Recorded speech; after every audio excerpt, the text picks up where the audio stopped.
لتشوفوا طريقة تحضير هالأكلة اللذيذة الجديدة علينا وكتير طيبة.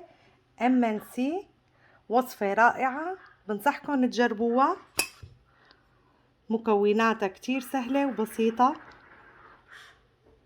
كملوا معي الفيديو للآخر لتشوفوا طريقة التحضير.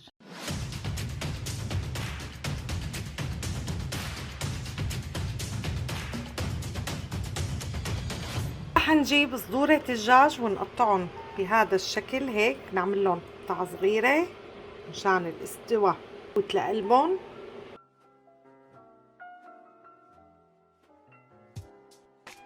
رح نرش لهم ملح وفلفل اسود. هون رح نسيخ معلقتين زبدة. رح نحط قطع الدجاج،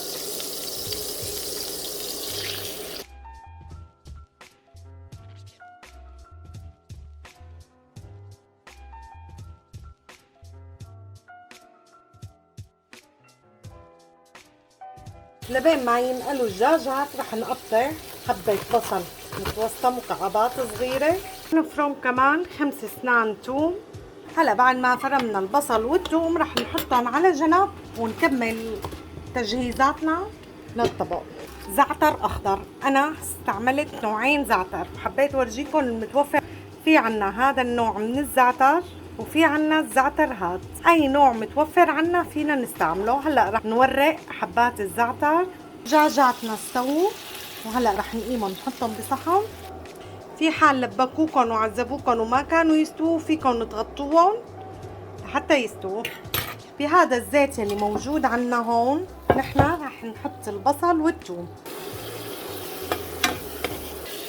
رح نسقط حبات فطر دائرية.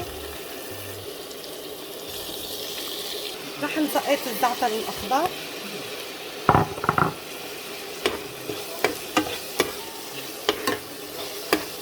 بعد ما صفينا حطينا الفطر والبصل على جنب. هلا رح نخلي الزيتات ونحط فوقهم منهم 3 معالق طحين.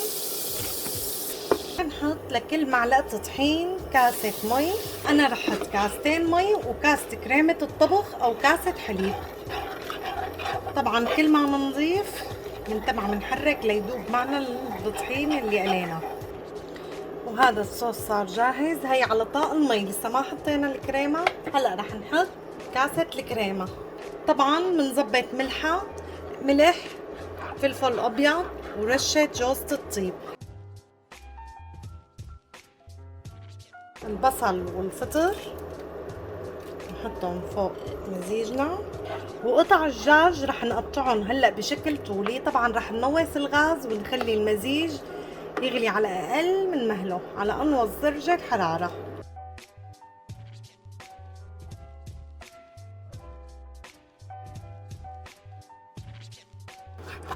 هلا بنحط الدجاجات فوق صلصتنا.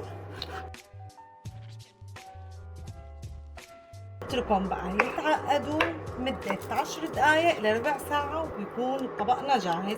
قدام هاي الأكلة رح نفلفل نحن رز سادة.